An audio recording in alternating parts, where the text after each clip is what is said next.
Meal planning is important because it prevents us from being a disappointed wreck when dinner time comes around and we have no clue what to make, or even if we have the ingredients to make the meal.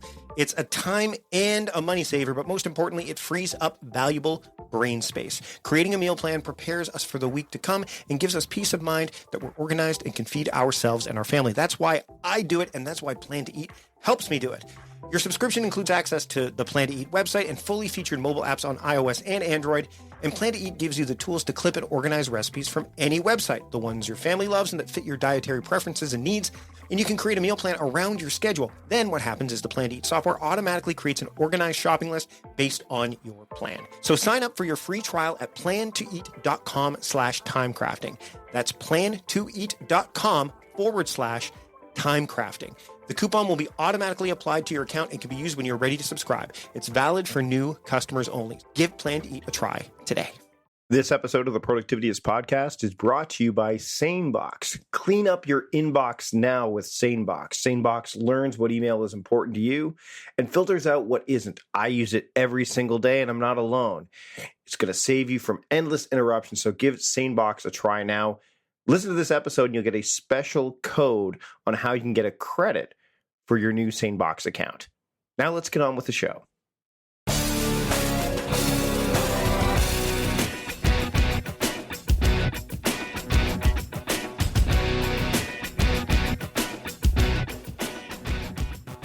You know, on this episode of the Productivityist podcast, I wanted to bring somebody on that would help me with an area of my life that, honestly, if I could do 4 or 5 things a day, this would be one of them, and that's cooking. And Allison Schaaf, she is heavily involved in the idea of helping people prep and prepare better meals for their kitchen.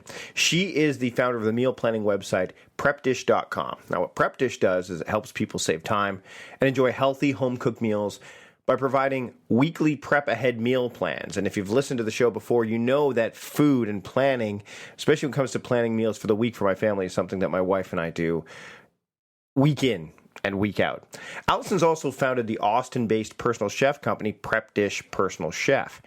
So this is an episode that's probably going to go a little bit off the beaten path, but there's a lot of stuff in there. If you're trying to be more productive in the kitchen, this is going to be an episode that you're going to want to pay attention to. So without further ado, let's get into the productive kitchen with Allison Schaaf here on the Productivityist podcast.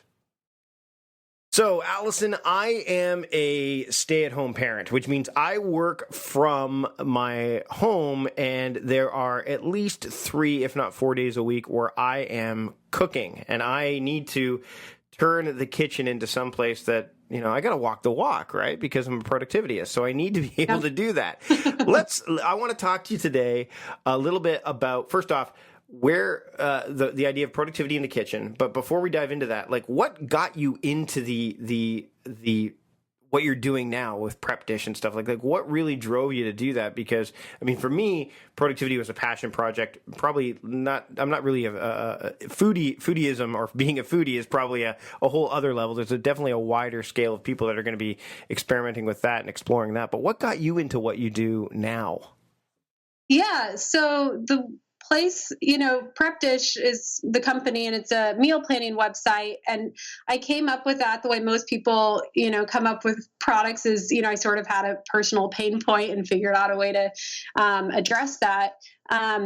And where it basically started is I was working as a personal chef. So I have a background I went to culinary school. I'm a registered dietitian, and I started my own business where I would go into people's homes and prep their meals for the week. So I had that set up for multiple reasons. One, I could, work with multiple clients each week, and, really enjoyed that work. But what would happen is I would go in, Monday, Tuesday, Wednesday, Thursday, I'd spend all day cooking for these clients. And then I would get home, and the last thing I wanted to do was cook. It would be, it's sort of that same problem of like, I would get home at 5:00, what's for dinner? And I'm like, oh, I do not want to cook.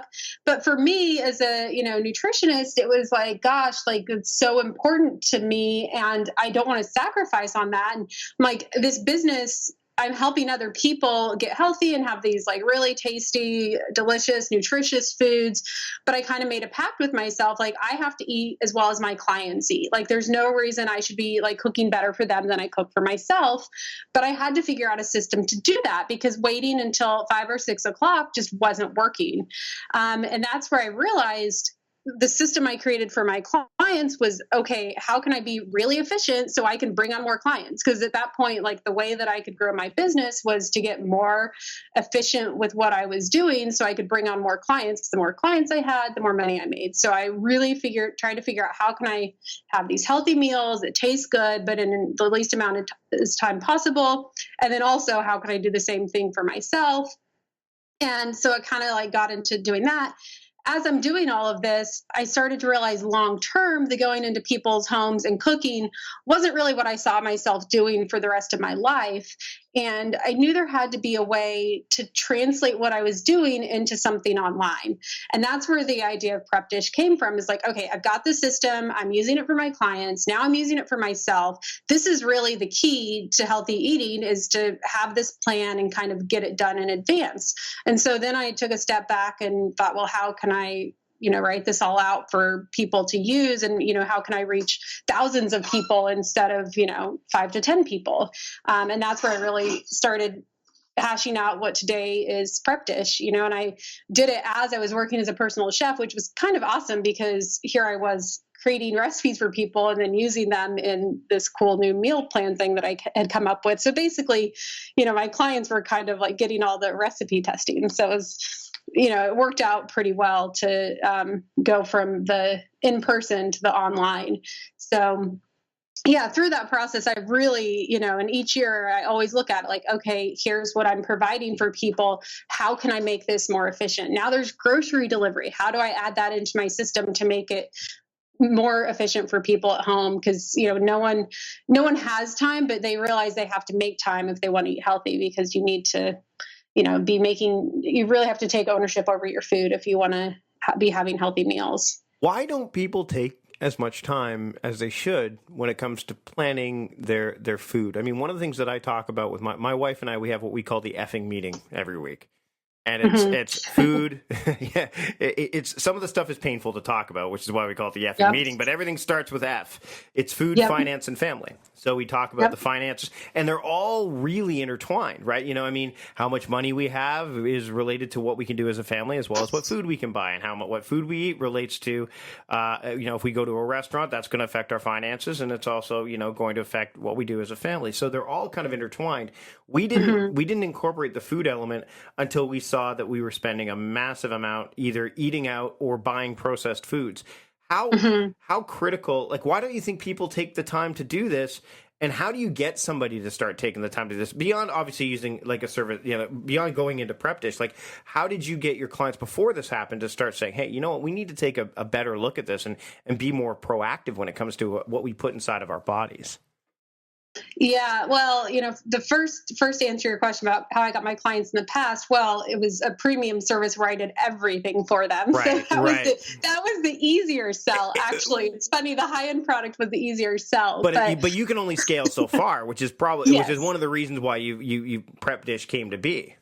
Yes, and so now the sell is like, getting people to believe that they can do it, because I think, it's just a lot of times when you when you struggle with something so often, it's really easy to just give up. And there are more convenient options out there, right? Like we're bombarded with all of these not as healthy choices, and everyone just trying to like figure out what's sort of the best place for them. And it's really hard, it's really hard environment to be in these days. And so I think people they get frustrated, they get confused, and sometimes they give up for a little while, or they find something that works, but then it takes too much time. And, so it's just really figuring out, because sometimes what works with food, is a single person, maybe you have this system and it works, but then you get married and you have to have a new system. And if you have kids, then it's something new again. And so it's not always something that you can just have one system and stick with it for the rest of your life. It's going to evolve, and it takes some forethought. That's really what it comes down to, is you kind of have to you have to have a plan in advance. I always say the worst thing is waiting until 5 o'clock to decide what's for dinner. Like if you can decide before 5 o'clock, that's what's going to save you. So one of the things that I've done, and I know I'm not alone, no matter what time of year, is, making dietary changes. I'm into, I've gotten back into exercising. I'm feeling more energized than ever before. And it's mainly because I've cut out a lot of, I've done the Whole30 program, and I've done, there's so many different programs that you can try. But what I like about what PrepDish offers, and you talk about this in your blog, is the ability to take your planning of those, like the preparation and planning, and apply it to whatever dietary program that you might be using. How important was that for you when you were putting this together to say, okay, you know what, this thing I'm building, because it was just you before, and now it's kind of got its own reach, it's got its scalability. I need to make sure that it doesn't just scale out in terms of how many people I can reach, because I'm no longer the one going out to every one of these homes and doing this, but it needs to scale in terms of people's dietary choices. Like, how important was that to you, and how do you facilitate that within PrepDish as well? Yeah, well, as a dietitian, I just felt like that's really part of my purpose, right? Is making sure that these foods are healthy. And I personally can't tolerate gluten. So that was an easy decision to make sure all of the plans are gluten-free. That doesn't mean all of the customers are gluten-free. Some people don't eat 100% gluten-free, but the plans are all based that way. And then a lot of the other options, so, I have a paleo option. I do have a shorter plan that's sort of autoimmune protocol, which is a stricter version of paleo specifically for people with autoimmune conditions. And all of that was based on my experience as a personal chef of like, here's the diets that I've used with other people that they've really seen a difference. And I felt strongly that I wanted people on those diets to have an option. I wanted to give them something. And I actually do have Whole30 compliant meal plans. So that was another one that I recently added. And then, a lot of them, it's just been based on customer feedback. So, there's a lot of people that say like, oh, well, I don't eat, the common ones are pork or seafood or dairy or nuts. And so we have easy substitution options that we give each week. So people on those, with those restrictions can still use them. So we just try and make them flexible so that they work for a wide range of people.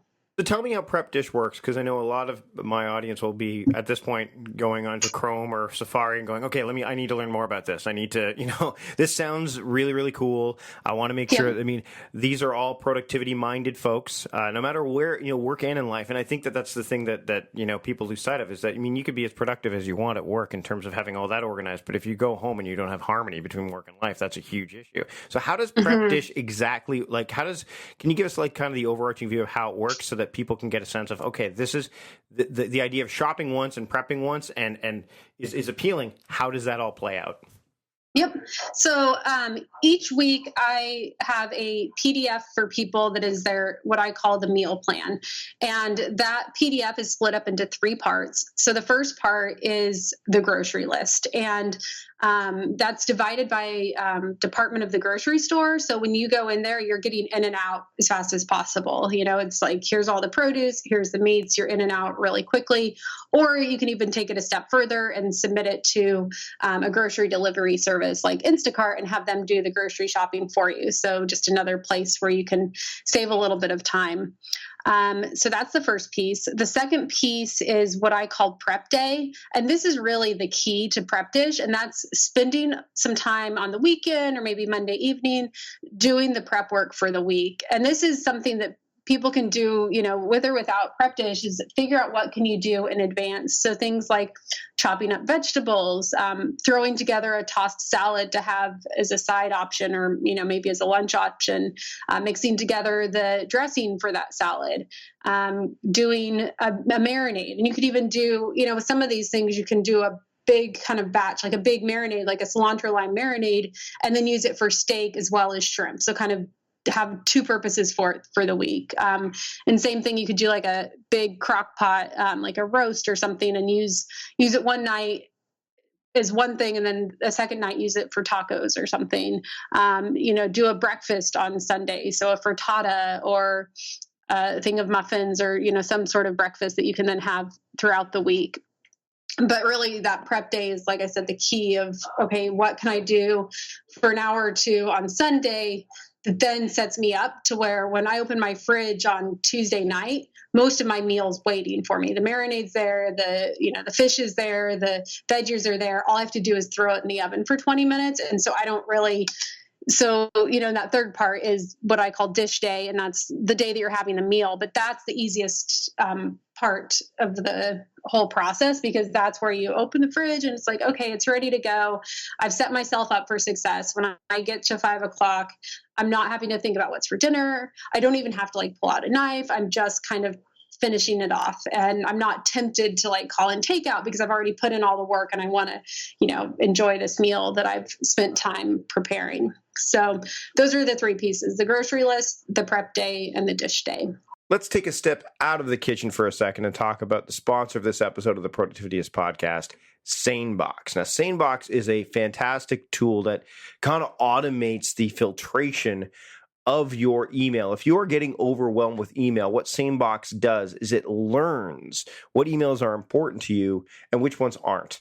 And the great thing about it is there's so many different filtering options that you can use with SaneBox, but that's really just the beginning. For example, I'm about to head off on vacation as we're recording this, and there's a smart filtering inbox called Sane Vacation. You can kind of say, hey, this is when the vacation's over, and all the stuff filters into that folder. And then all of a sudden, when the vacation's over, whenever you determine that, and if you've followed my work, I like to have a gap day, at least after I'm done traveling, so I can have a chance to recover. In this case, I'm going to have more than one. But it can actually filter email back into your inbox. So it just pushes it aside and keeps your inbox nice and clean. But there's lots of other ones in there. There's Sane Snooze, which means you can defer an email until tomorrow, next week, next month, or anytime. And I use those for my 3-mail workflow, which if I get an email and I don't want to deal with it until, let's say, it's related to the podcast on a Wednesday, that's my audio video day, I just move it to the Sane Wednesday folder, which is essentially a modified Sane Snooze folder, pardon me. And then I'm able to actually get those back in my inbox on Wednesday instead of me having to go into that folder. So it kind of automates the process a bit. There's also Sane Reminders, so you can remind yourself to do things. And that way it keeps you moving forward. And you don't have to kind of keep in your head, hey, when do I need to email that person or whatever? There's Sane No Reply. So if somebody hasn't replied to you, you can look at that and say, hey, you know what? I want to make sure I get back to this person. So that Sane No Replies email is a folder is a fantastic filtration. And then there's Sane Not Spam. So some stuff that might show up in your spam folder, it's those false positives that are sending legitimate emails, maybe your newsletter, maybe you're getting the Productivityist Weekly, and that's being filtered into spam. Well, the Sane Not Spam folder will help you with that as well. And it works in a whole bunch of different applications: Gmail, iCloud, Exchange, Yahoo Mail, if you're using that, any of those. And it works wherever you work. So whether it's your phone, your tablet, your computer, whatever, it's fantastic.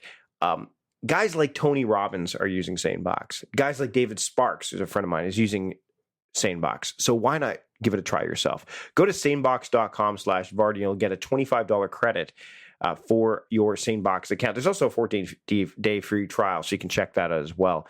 And again, I'm a big fan of SaneBox. When professionals at top companies like Adidas, eBay, Coca-Cola, Hootsuite, LinkedIn, Groupon, they're all using it.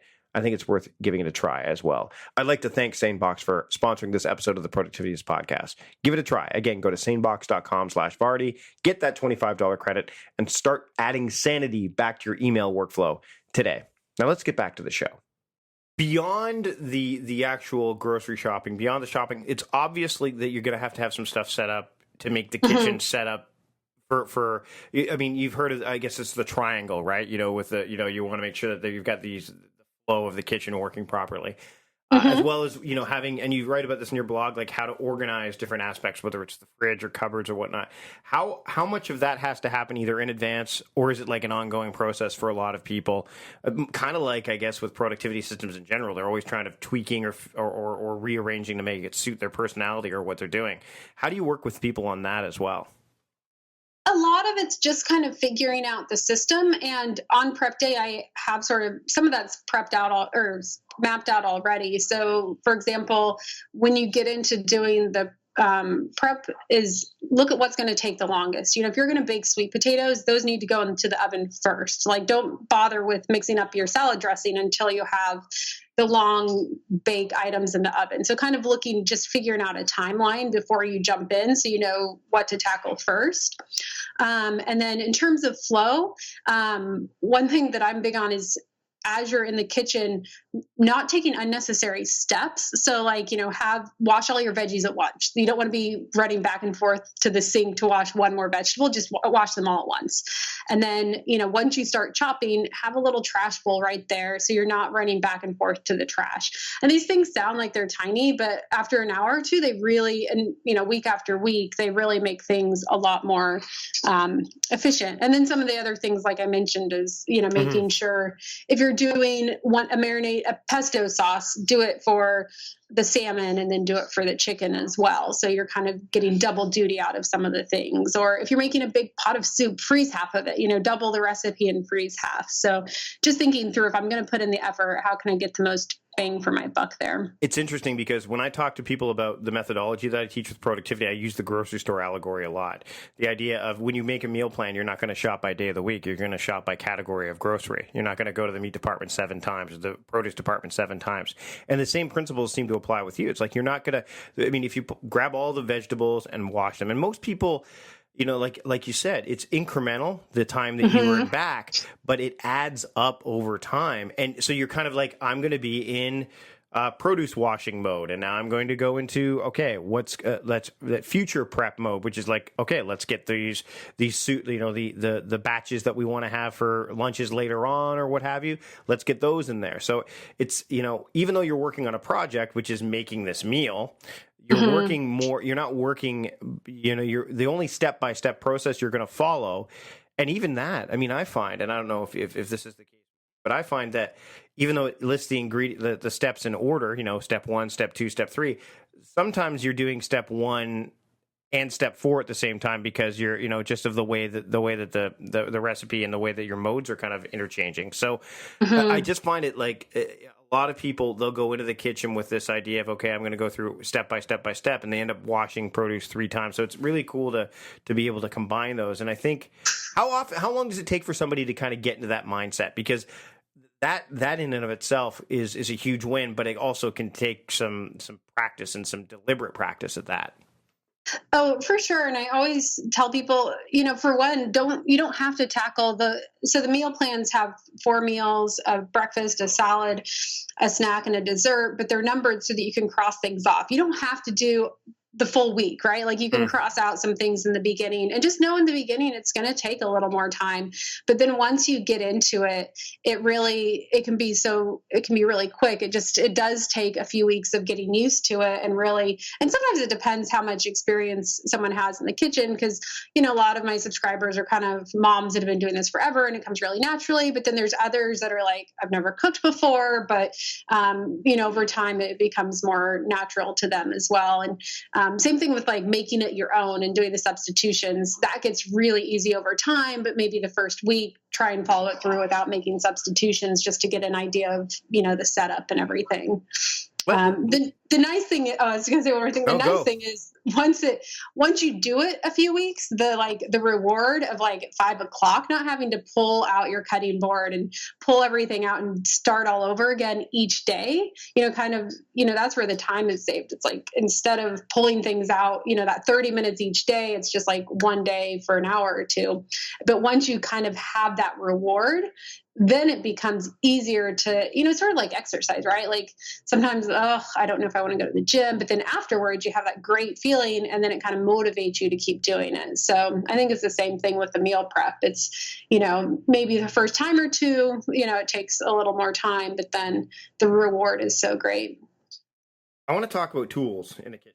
Okay. Because when it comes to productivity, people, the processes are really important, but the platforms can be just as important, if not. Yes. People get fascinated by, like, I'll give you a great example. Last year I picked up one of the instant pots. Okay. Yeah. Mainly again because during the week, there's three days where it's me and the kids. I pick the kids up at 2, my son especially up at 2:30. My daughter can walk home on her own. And I'm like, you know what? I have work to do. I'm running a business, so I've got, something going in the Instant Pot. Or the other tool I picked up, and I picked them up almost the exact same time, which I don't know if it didn't impress my wife. It maybe by now it will have, because I've been using it so much. But at first she's like, I don't want to use this Anova thing, so I picked up a sous vide cooking, one of the precision cookers, because I want to be able to cook steak, but step away while the steak is cooking, so I can do the other things that are really important to me, like such as spending time with my kids, and or maybe wrapping up something that's work related. So what tools do you find that you've used, or that you use now, that have become kind of indispensable when you're working in the kitchen? What have you found that you're like, okay, you know what, this has kind of revolutionized, or at least made things simpler as I'm moving forward, making my kitchen more productive? Yeah, and some of those items, sort of started when I went into people's homes. I used their equipment, but there were certain things that I looked for to make sure that they had. So I always say those are my essentials, because when I went and cooked in someone else's kitchen, they're the things I had to have. So number one is a good knife. And I use my own knives. So when I used to go into people's houses, I would still bring my own. But this is like such a key, because when you're eating healthy, you inevitably, you can get some vegetables pre-chopped, but there's going to be some chopping involved. And you can't do that chopping with a paring knife. You really need a good quality chef's knife. I like to use the Wusthof brand. I also have some Shun knives that I like, but there's a lot of, really the important thing with finding a good knife is put it in your hand and see how it feels to you.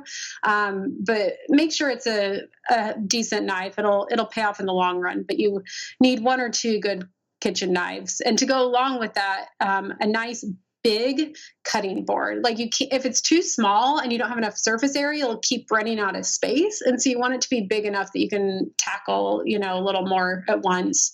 I like to use a wood cutting board, or they have a lot of bamboo cutting boards nowadays that are a lot more cost effective, but still work really well. And I don't mind using plastic. The thing I always say is to stay away from, like, I've seen the glass cutting boards, and those just really are not meant to cut on. I think they're just for decoration, but stay away from the glass cutting boards. Yeah, so the knife and the cutting board. The other thing that's really key if you're going to do things ahead of time is to have containers. I really like to have glass containers with the snap-on lids. Container Store has a really good brand, Snapware is what I think they're called. But those really help to keep food fresher longer. I even put labels on them. They have like labels you can get with, use with Sharpies and wipe it off. But having good containers is like really key, because otherwise, the food isn't going to stay fresh for multiple days. That would be another must-have. And then I like to have either a good quality blender or food processor. And I say or because for most things you can use either or. There's some tasks that are better with food processor and some better with a blender. But really, if you have a good quality one or the other, you can get by. And for blender, I would recommend either Vitamix or Blendtec. Again, that would, it's a pricier purchase for sure, but in the long run, it totally, pays off in terms of like making sauces and marinades and smoothies and pestos and all that kind of stuff. So, go ahead. No. It's interesting because that's one of the things that a lot of people, like, they take pause and they say, oh, that's a lot of money to pay for a blender. Mm-hmm. But I think people need to realize, as you alluded to, even though it costs money, the money that you're going to save, either with wasted food, I would imagine, because that would have. I mean, I can't even think about how much food we've probably chucked because it's just sat, like, we just haven't used it as quickly as we might have wanted to. But also restaurant, like going out to eat is not cheap. And to be able to, like, to spend that money, I mean, for a family of 4, it costs anywhere from $80 to $100, depending on where you're going, for a good meal out. Yep. Well, you do that 4 times, you've got yourself one of those high-end blenders. If not, and if you go to Costco, sometimes you get them even cheaper, depending on, or if you're buying them during the holiday season, you can sometimes wait. That's how I got my Instant Pot. But yeah, Yeah. I think a lot of people don't take that into account though, right? Yep. I know. And I got, so I got my Vitamix as a refurbished model, and I've had it almost 10 years. Wow. So, you can buy kind of a lower end blender, but a lot of times they're going to go out before 10 years too. So, in the long run, that thing was definitely a good purchase. So as we get close to wrapping up here, Allison, what's the number one tip that you can share with somebody who wants to make their kitchen more productive? I know you've dove into quite a bit here, but what's the quick win that they can get if they want to step away from this episode? Maybe they're listening to this episode as they're actually prepping food or cooking, because I know I mean, doing the dishes or making food, I'm often listening to podcasts anyways, because it's, kind of that mindless time to do that kind of thing. What's one quick win that somebody could have starting today that they could do right now and it pay instant dividends? The most important part is having a plan. So figuring out a time each week that you can sit down and plan out the week ahead. Like you were saying, you have that weekly meeting of like, okay, here's what the week looks like, but have a time where you can sit down and be like, here's, how many meals we're going to need and here's what we're going to eat. Because once you have that plan, executing on it gets it's easier to execute it once that plan's in place. You can't execute on it if you don't have the plan. So make time, figure out a time on your calendar where you can sit down and figure out your plan each week for your meals. Awesome, Allison. Where can people find you online and get more information on PrepDish and learn how it can really work for them?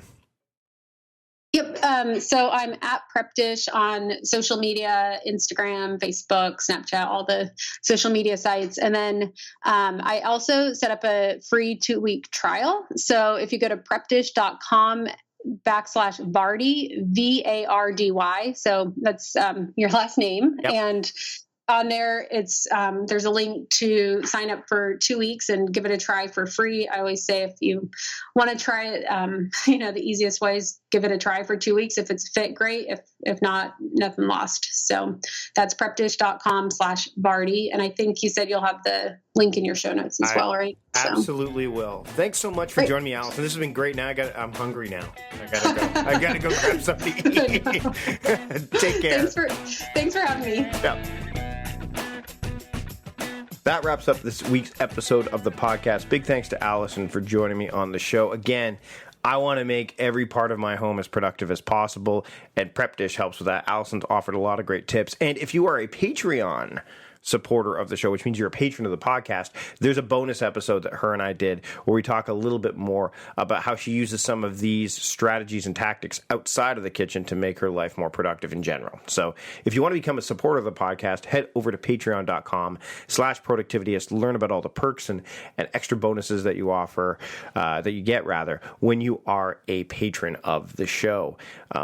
If you're not able to support the podcast monetarily, totally cool. Then what I'd love is if you could actually give us a rating or review in iTunes or whatever podcast aggregator you're using to listen to the show. It just helps John Polstra, the podcast producer, and I make the show better every single week. We listen to all the feedback, we check out all the reviews, and I'd love to hear from you on that as well. That's it for this week's episode. Big thanks to Allison for joining me. Big thanks to John Polstra for producing the show.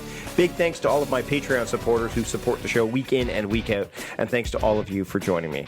Until next time, I am Mike Vardy, the host of the Productivityist podcast and founder of Productivityist, reminding you to stop guessing and start going.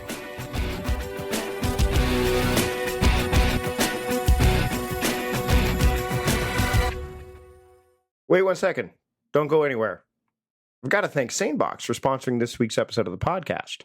Head over to sanebox.com/Vardy, get that $25 credit, and start bringing sanity back to your email inbox today.